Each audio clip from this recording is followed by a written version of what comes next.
This is BNN. Bruin News Now is made possible by the generous support of C Spire, St. Dominic's, Orange Theory Fitness, Bank Plus, the Comprada family, and these fine sponsors.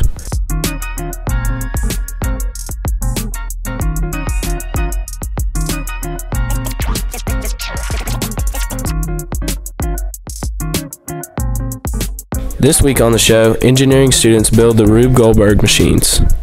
Bruin football stays on the road tonight with a game in Meridian. Going to the game tonight, expect a crisp all night. Weather, sports, and all the news are next. Bruin News Now for Friday, October 14th, 2022 begins right now. From the BNN headquarters on the campus of St. Joseph Catholic School in Madison, this is Mississippi's high school news leader, the award-winning, student-produced weekly newscast, Bruin News Now. Happy Friday, St. Joe. I'm Connor Odom. And I'm Emerson Irwin. We are finishing the first week of the second academic quarter, and I think it's safe to say everyone is used to the daily school day routine after finishing the first quarter. Classes are in full swing, and sports and other activities on campus. Homecoming is come and gone, Halloween is a couple weeks away, Thanksgiving is rapidly approaching, and winter sports are about to start. Even classes are hard at work on major projects. One pretty interesting one is underway in the engineering class. For the past 4 weeks, students have been studying mechanical engineering. And they have built their own Rube Goldberg machines. You know, a chain reaction type machine that is designed to perform a simple task in an overly complicated way. The machines can be a lot of laughs to watch. BNN's Paige Liakino spent some time talking with students and watching their machines at work. She takes a closer look in this report.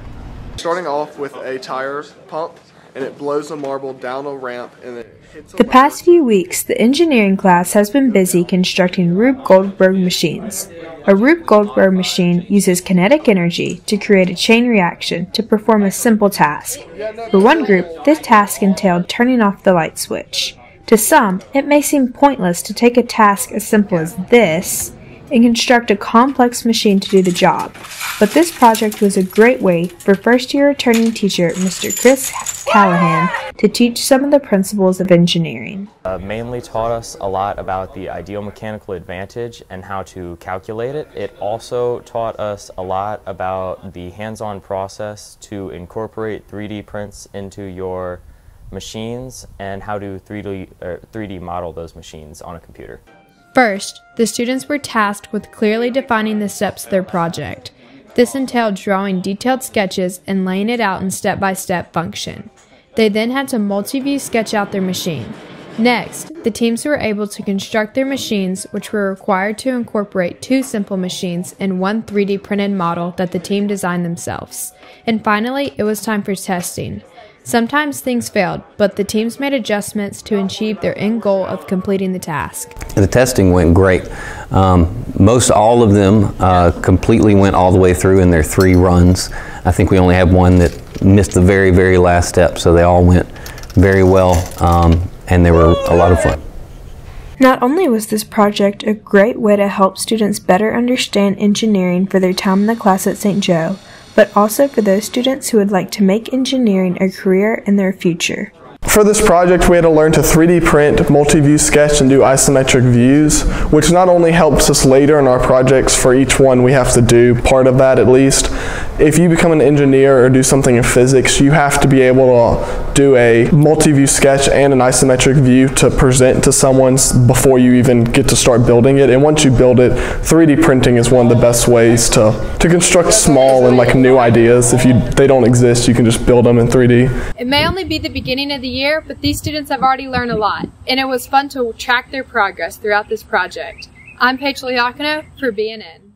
Thanks, Paige. Those machines are something else. You know, Mr. Chris Callahan is back at St. Joe teaching engineering after being gone for a few years. It's great to see him back here and teaching this class. Mr. Callahan also teaches physics at St. Joe, and he has a special interest in the St. Joe Observatory, the building outside of a small strip of land that splits the St. Joe Pond in 2.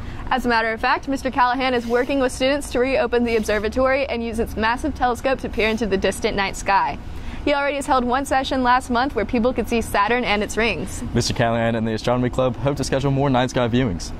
So the reason that we opened the observatory back up is because there's a really nice new telescope in there that hasn't been used very much. It was put in there the year before I left here the first time, about 6 years ago, and we're opening it back up to give that telescope some use.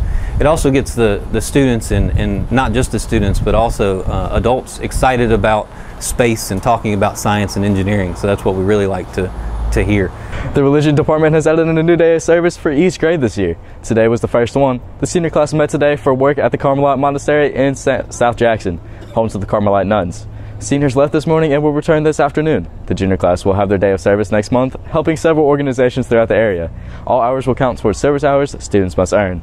The seniors are going out to Carmelite Monastery in Jackson to help the nuns out. They've always got something they need to get done, just working outside, moving things around inside, yard work, all that kind of stuff. It's a good way to serve the community, and I think it's a great place to have our senior service day. Living Out Loud continues to develop into a pretty good program at St. Joe. 7th and 8th graders met in the small faith community at 7 a.m. on Thursday for breakfast, fellowship, and time learning about Jesus. Be sure to check the schedule to see when the next group of students will meet. For more information, please see Ms. Catherine Blanchard.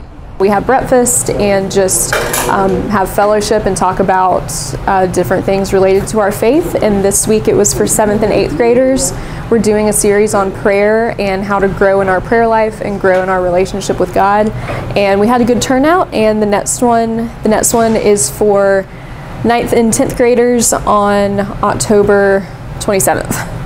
The junior class took the preliminary SAT, more commonly called the PSAT, on Wednesday in the Fine Arts Auditorium.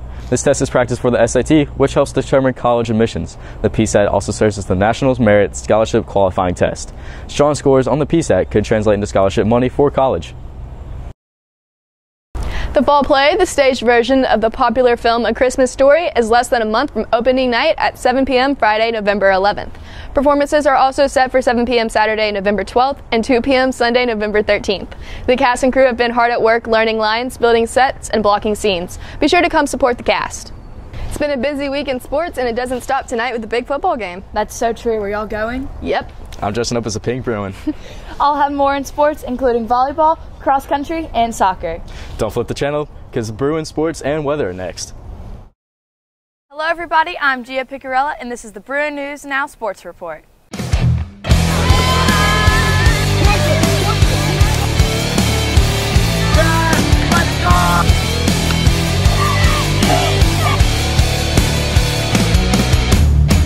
Topping Bruin sports this week is football. The Bruins remained on the road for the second week in a row, this time heading east to Meridian to take on the 3-6 Lamar Raiders. And a lot is riding on this outcome. A win in Meridian could see the Bruins host a first-round MAIS playoff game in 2 weeks. The Bruins entered tonight's big game with a 4-4 record and are riding a 2-game winning streak. Last week, the Bruins defeated Sacred Heart Crusaders on the road in Hattiesburg. The Lamar Raiders were supposed to play Park Place last week, but Park Place canceled its season, leaving the Raiders with an open date.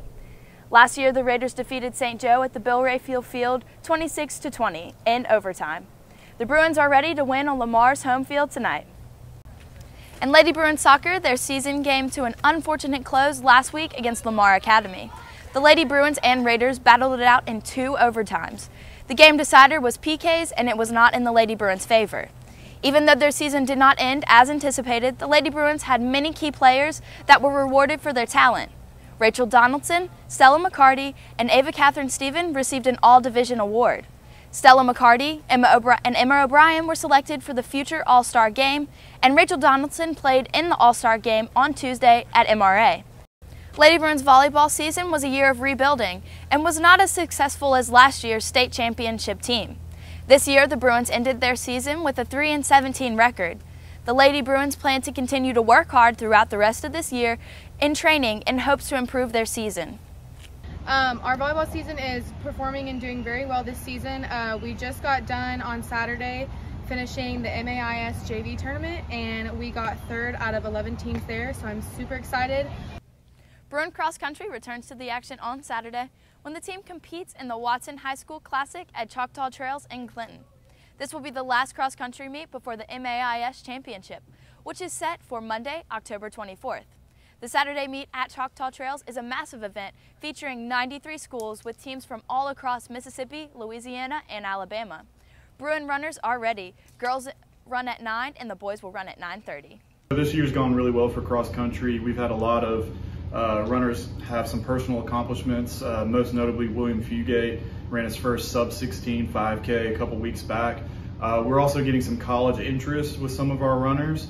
Of course, William is getting looked at. We've got Mabry Hearn, who's also getting looked at, Angela Bethay, and Cameron Casarino, all receiving interest from collegiate programs. Winter sports is quickly approaching.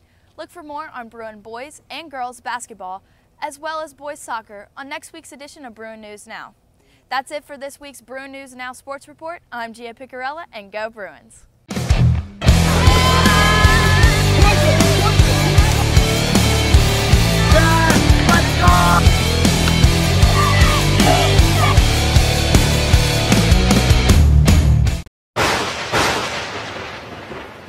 Hello Bruins, it's your weatherman Trey with your Friday game day forecast. If you're braving the interstate, heading over to Meridian for tonight's big football game between Bruins and Lamar, you can expect clear skies with temperatures expected to be in the upper 60s at 7 p.m. kickoff, falling to the low 60s by the end of the game.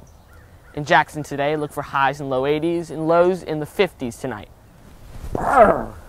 Remember, it's sweater weather, so take a jacket to the Meridian game tonight.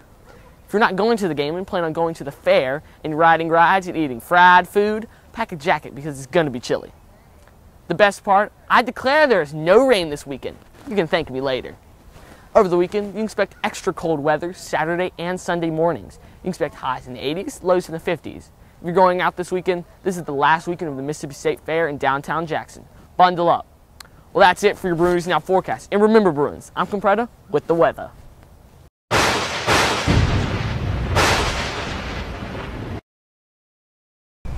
Well, looks like a pretty good weather forecast for this weekend, especially for the big game and, well, you know, the fair. Yeah, I went to the fair last weekend. It was a beautiful breeze, not too hot, not too cold.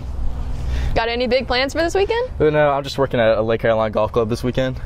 I've got a soccer tournament. What about you? Going to New Orleans, maybe see the Saints play. Ooh, be safe. I'll try. Well, that's it for this week's edition of Bruin News Now. Thanks for joining us. Remember to visit our sister website, The Bearfax, at www.thebearfax.net for the latest in St. Joe news. Remember to like, comment, share, and subscribe to our YouTube channel, where you will find a complete archive of every edition of Bruin News Now. Then join us next Wednesday for the BNN Midweek Pause, followed on Friday by our regular edition of BNN. I'm Emerson Irwin. I'm Trey Compretta. And I'm Connor Odom. Have a great weekend.